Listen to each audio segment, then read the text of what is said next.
एक बार की बात है, जंगल में बसे एक छोटे से गांव में लिली नाम की एक शरारती छोटी लड़की रहती थी।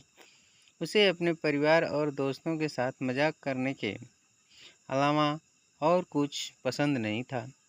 उसका पसंदीदा शिकार उसका छोटा भाई जैक था, जो हमेशा बहुत भोला और आसानी से डर जाता था। एक दिन लिली ने जैक पर अंतिम शरारत करने का फैसला किया।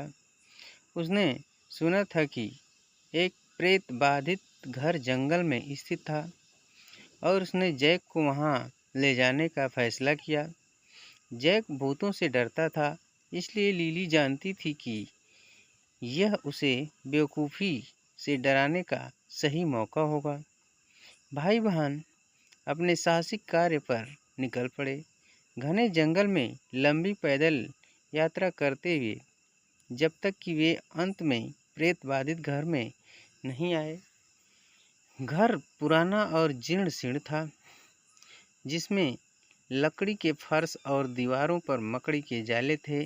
जैक को अंदर ले जाते समय लिली उत्तेजना से गदगद थी।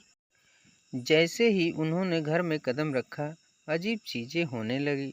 दरवाजा उनके पीछे पटक दिया और खिड़कियां एक एक करके भयानक हवा के साथ टूट गई।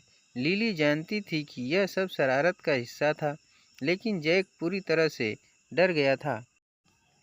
अचानक उन्हें ऊपर की ओर से जोर जोर से चीखने की आवाज़ सुनाई दी। लिली ने जैक से आग्रह किया कि जब वह सीढ़ियों पर चढ़े तो वह उसका पीछा करे, लेकिन जैक हिलने के से डर रहा था, इसलिए लिली अकेले चली गई।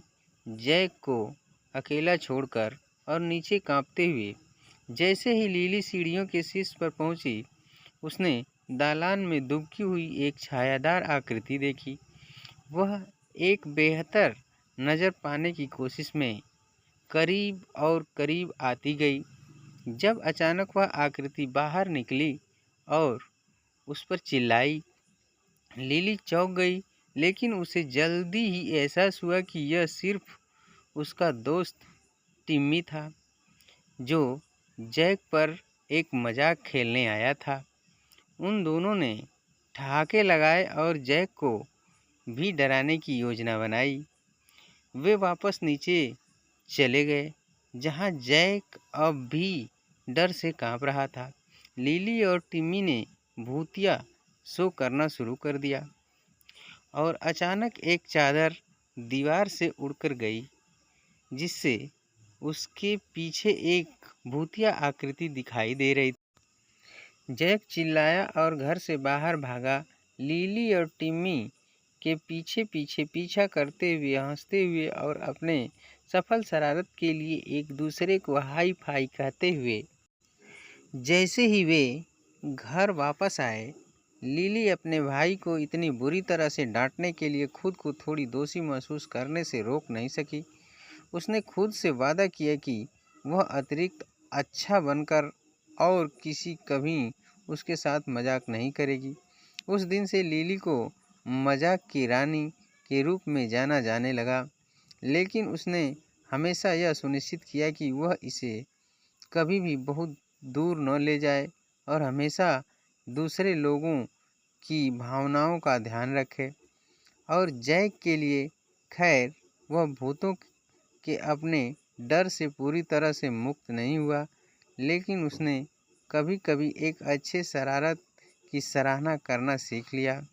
सिवाय जब बात भूतों की हो, लिली ने अपना सबक सीख लिया था और सबने हानिरहित शरारतों से चिपके रहने का फैसला किया। साल बीतते गए और लिली बड़ी होकर एक सफल व्यावसायिक बन गई, लेकिन वह प्रेत बाधित घर की शरारत को कभी नहीं भूली और कैसे उसने उसे अन्य लोगों की भावनाओं पर विचार करने के महत्व को दिखाया था। उसने अपने पेशेवर जीवन में भी उस पाठ का उपयोग किया, हमेशा अपने कर्मचारियों और सहकर्मियों के साथ सम्मान और दया का व्यवहार किया।